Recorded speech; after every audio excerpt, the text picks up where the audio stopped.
به نستعين على أمور الدنيا والدين ونصلي ونسلم على سيدنا محمد صاحب التاج والمعراج والبراق والعلم رافع البلاء والمرض والألم اسمه طاهر طهر العطار النور من اسمه مكتوب مكون موضوعا للوح والقلم شمس الدهى بدر الدجى نور الهدى عبد القاسم وشفيع الثقلين سيدنا محمد صلى الله عليه وسلم سيد العرب والعجم نبي الحرمين محبوب من رب المشرقين والمغربين أيها المشتاقون كماله سلموا تسليما اللهم صل وبارك عليه.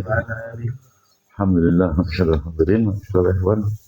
Sekarang ini Allah Subhanahu wa taala, malam ini kita kembali lagi berkumpul dan melanjutkan pelajaran kita tentang kehidupan para pendamping Nabi Muhammad sallallahu alaihi wasallam.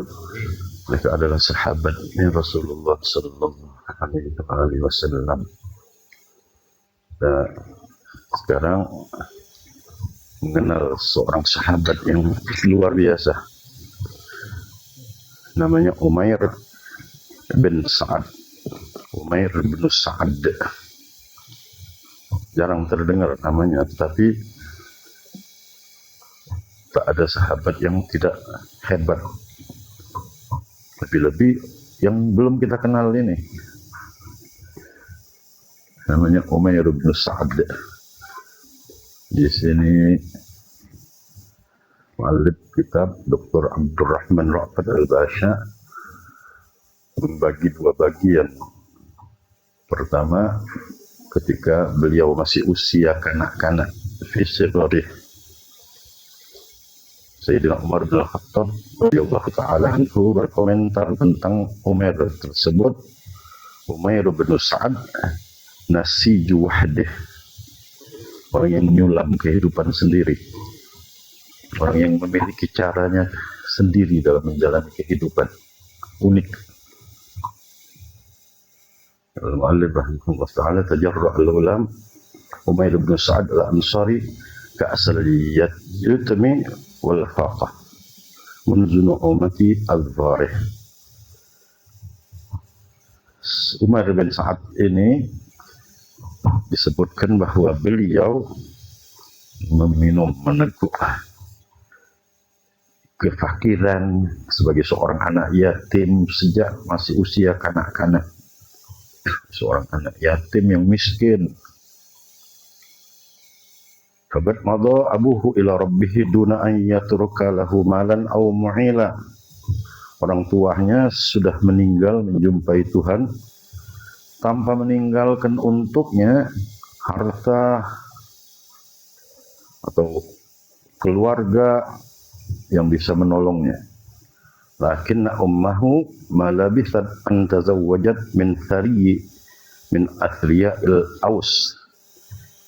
Dan tetapi setelah ibunya menjanda, akhirnya gak lama dari situ ibunya menikah lagi dengan salah seorang daripada orang-orang kaya kota Madinah dari suku Aus. Yud'a Al-Jullas bin Suwaid, suami daripada ibunya Umair, dipanggil namanya Jullas, Al-Jullas bin Suwaid.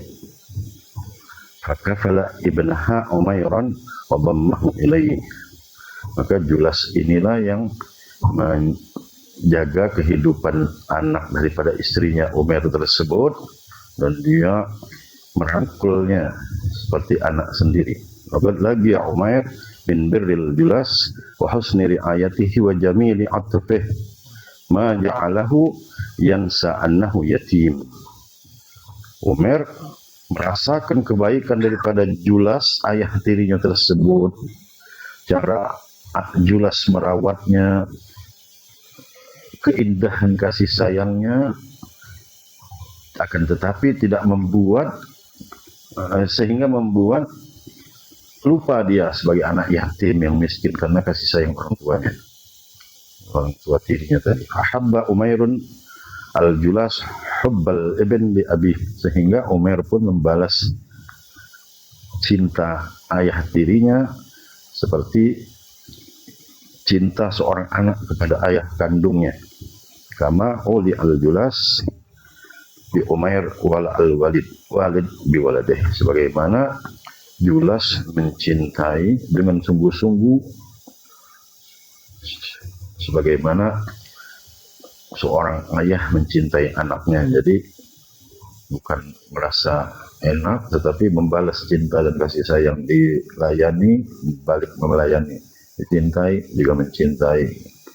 Makana kullama nama Umair bin Umairun wasabba, manakala Umair mulai tumbuh, mulai menjadi seorang lelaki bujang, yazdadul Julas lahu hubban, ayah tirinya tadi tambah lagi cintanya, wabihi ijaban, bahkan dia kagum dengan anak tirinya, lima kana yara fihi min amaratil fitnah, karena melihat Umair ini banyak tanda-tanda kecerdasan pada dirinya, sehingga ayah tirinya semakin cinta. Wan najaba allati tabdu fi kulli amalin min a'malih, kepandaian yang tampak sekali dari setiap apa yang dilakukan oleh Umair tersebut. Wa syama'ilul amanati was-sidqi allati tadhharu fi kulli tasarrufin min tasarrufatih,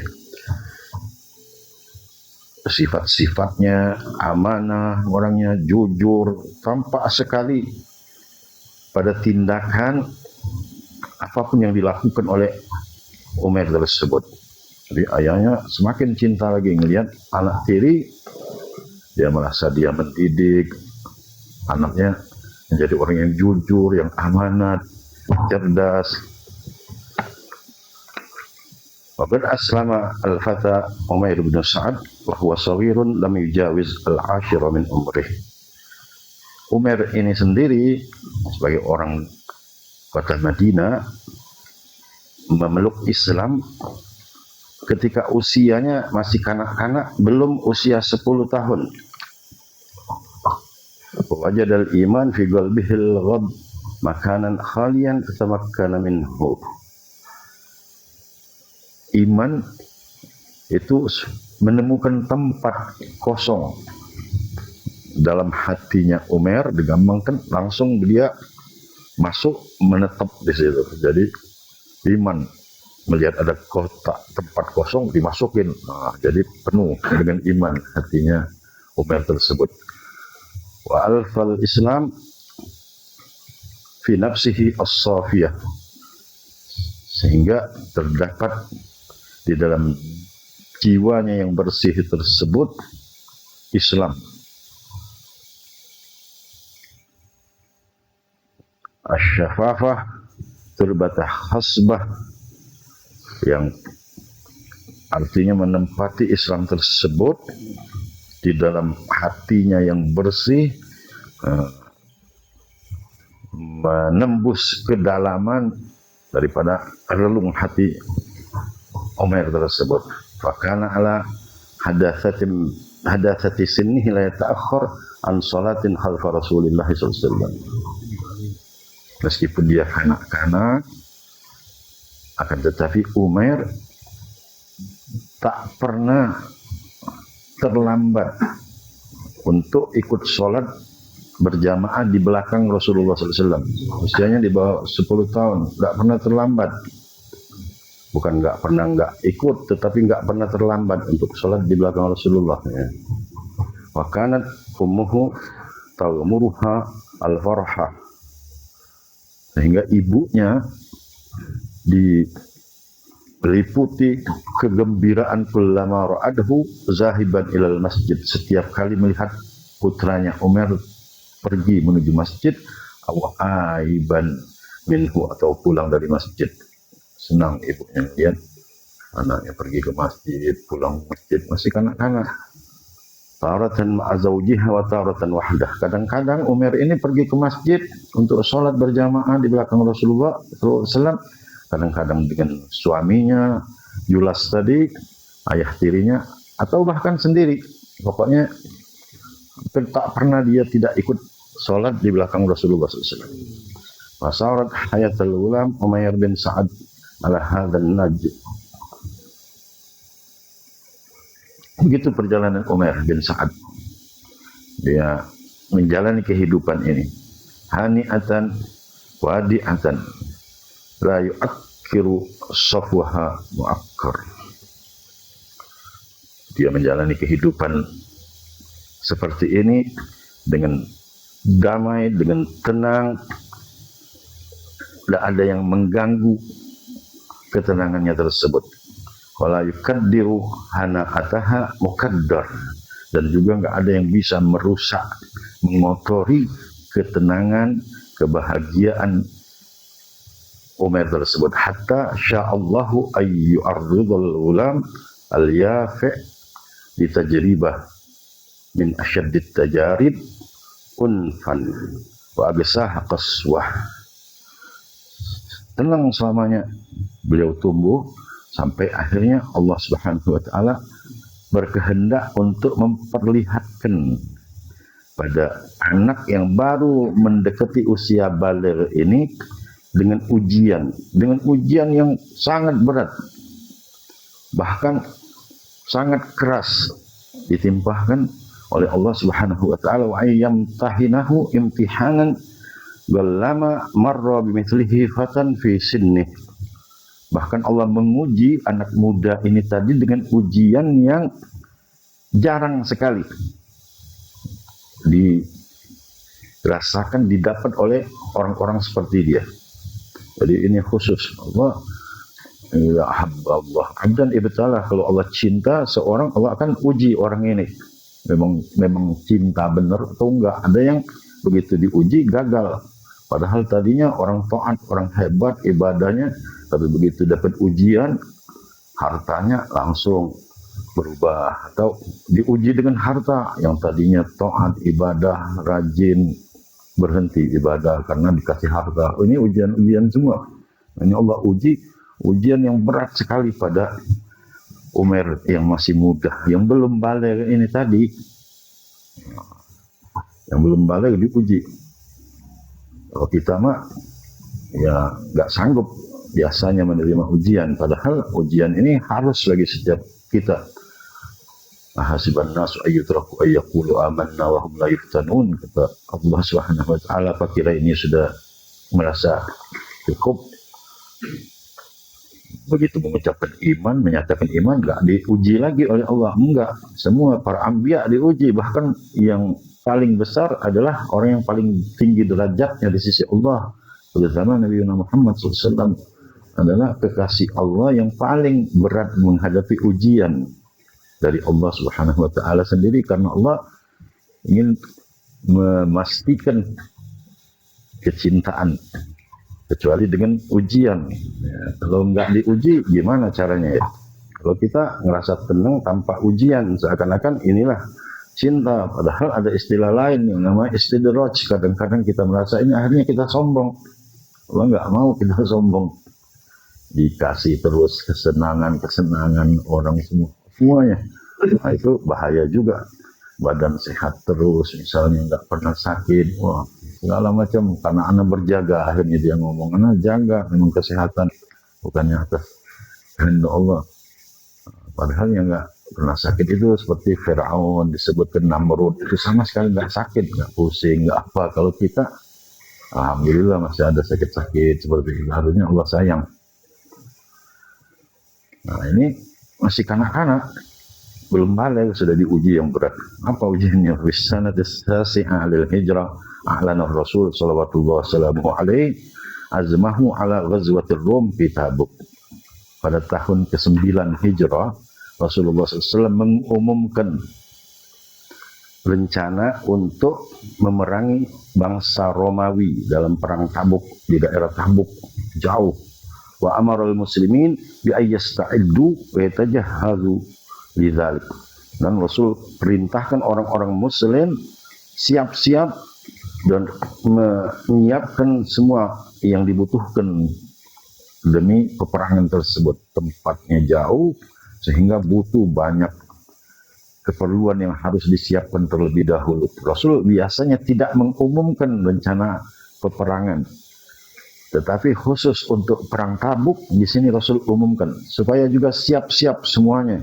Yang lain kadang-kadang seadanya berjalan, ayo ikut aja. Bahkan Saria yang diutus Rasul pun Rasul katakan kalian kepada pemimpinnya, pergi ke tempat ini, nanti sampai ke daerah situ baru buka petunjuknya kemana. Nah, padahal mau perang, tetapi khusus untuk Tabuk diumumkan. Musuh nggak tanggung.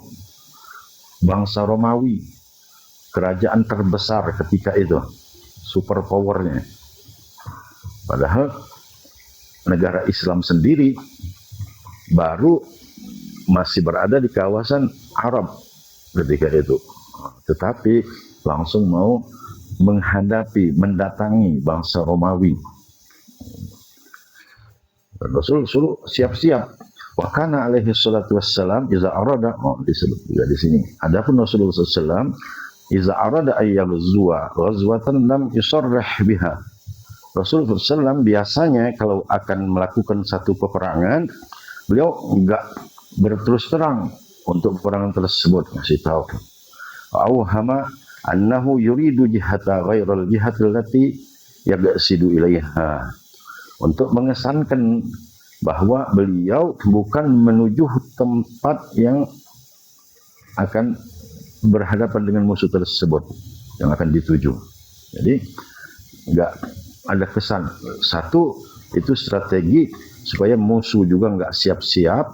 Nah, kemudian pasukan juga supaya jangan nanti timbul masalah, wah mau berperang ini padahal perlengkapan kita seperti ini.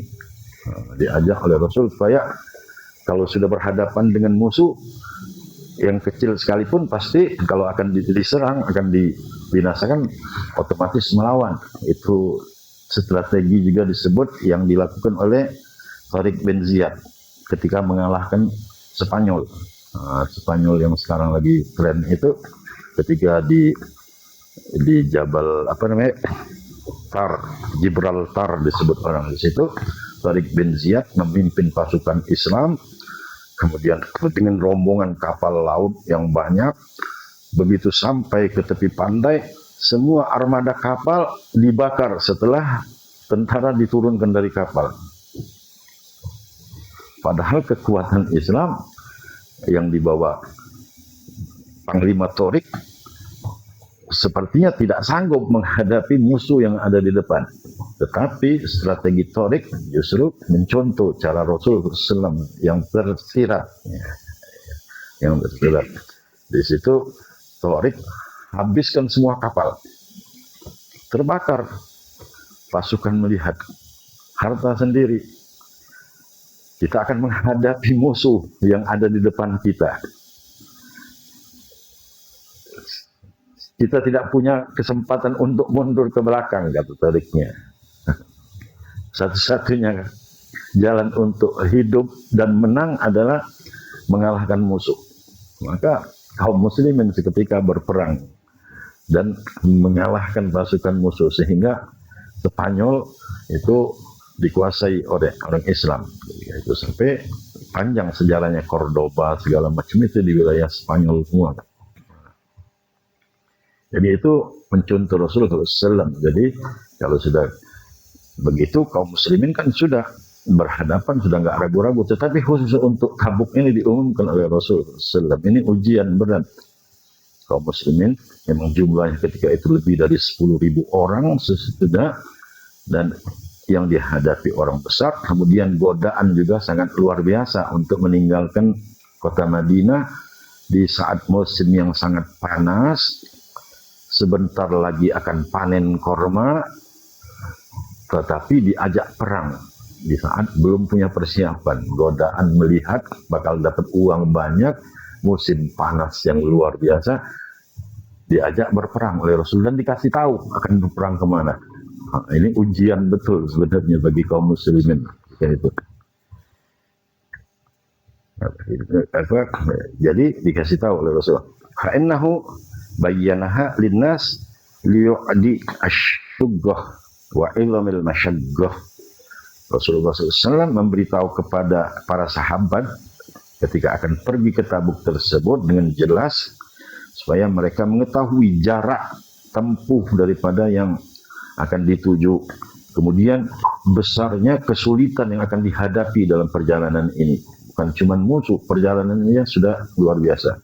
Wa quwwatil adu, dan juga termasuk kekuatan musuh yang akan dihadapi. Supaya siap yakunan nasu ala bayyinatin min amrihim, agar orang ini jelas kita akan pergi ke sana, otomatis kita butuh ini, butuh itu. Ini kan gambaran dari Rasul SAW.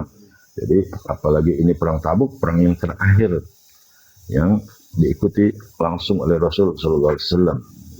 Jadi Rasul mengajarkan juga di situ kita akan berpindah dari kehidupan dunia akan memasuki kehidupan akhirat, otomatis perlu persiapan yang betul-betul siap, sebab sampai ke sana nggak bisa pulang lagi kita ke sini.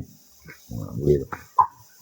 Kalau di Tabuk ya masih bisa kemungkinan untuk pulang, tetapi yang akan tidak. Yang seperti ini aja karena sulit, jarak jauh, harus disiapkan matang-matang. Yakunan nas ala bayyinah min amrihim, supaya orang jelas apa yang akan mereka lakukan. Huzulul amri, baca agar orang-orang tersebut, para sahabat-sahabat Rasulullah SAW itu yang akan ikut berangkat betul-betul siap. Jadi wa ya'dulahu addah, menyiapkan apa-apa yang kira-kira dibutuhkan. Walau gharam min annat saif kana qad dakhal wal har madishtad. Yang jadi masalah di situ, musim panas ini sudah masuk, sudah datang musim panas, dan panas sangat terik sekali, berat panasnya, bukan seperti kita panas saja berkeringatan, di sana anginnya nggak sanggup dirasakan. Panas, akan melakukan perjalanan, bukan naik pesawat terbang, mobil bus pakai AC. Ya, ada yang berjalan kaki, ganti-gantian, naik kuda, naik onta, jalan lagi. Wah, luar biasa. Pakaian seadanya.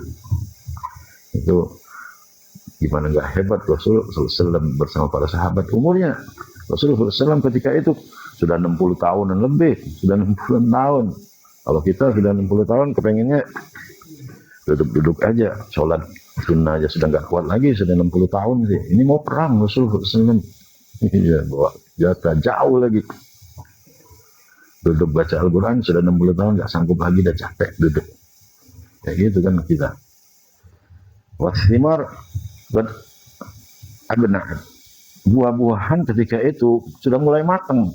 Ini tadi korma, padahal mereka bisa dapat uang lagi musim panen raya istilahnya. Yang nggak punya kebun pun bisa dapat duit kalau lagi panen. Ya paling tidak ikut ngambil upahan, manjat, ngambil upahan, milihin, mau dapat uang banyak. Wadhilal gattabat, ini sudah nggak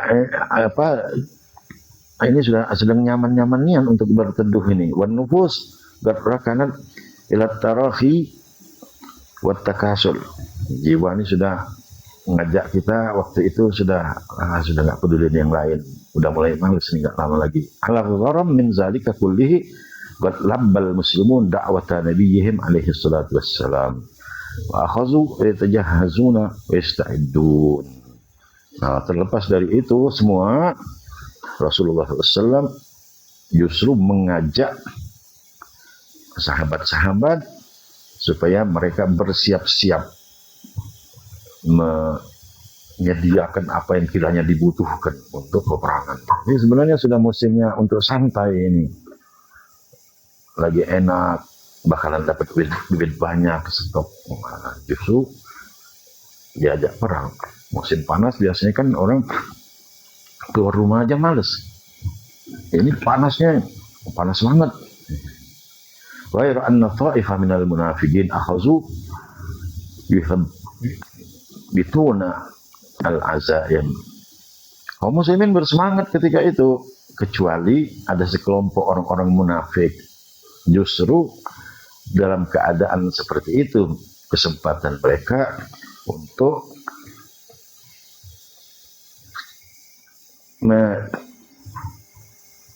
merendahkan Islam lah gitu. Wah, gimana masa keadaan seperti ini goda orang, mereka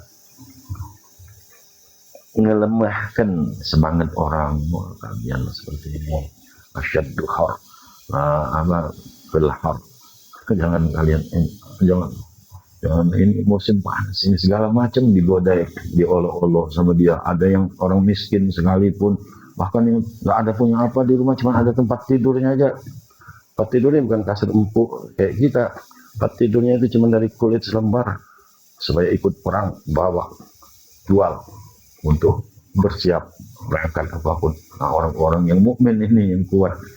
Orang-orang munafik tadi justru di sini dia ngolok Islam.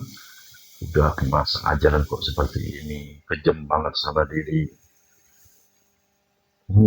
ngelemahkan semangat orang muslim. Wa yuhinuna al-himam, mereka merendahkan semangat kaum muslimin. Wa yushiruna syukuk, mereka menimbulkan keraguan-raguan dalam hati orang-orang muslim tersebut. Wa yalmizuna Rasul sallallahu alaihi, bahkan enggak tanggung-tanggung mereka juga menyebut-nyebut hal yang enggak baik tentang Rasul sallallahu alaihi wasallam. Masa seperti ini? Ya pokoknya caranya orang munafik. Orang munafik itu zahirnya Islam, kadang-kadang sholat juga mereka, tapi hatinya kafir, tidak suka dengan Islam. Kalau ada kesempatan dia tampakkan juga kafirannya, ya, ngatain Islam sendiri, ngatain kelompok dalam Islam, bermusuhan gitu. Yutliguna fi majalisihim al-khassah minal kalimat ma yadamaruhum bil kufri dan Allah.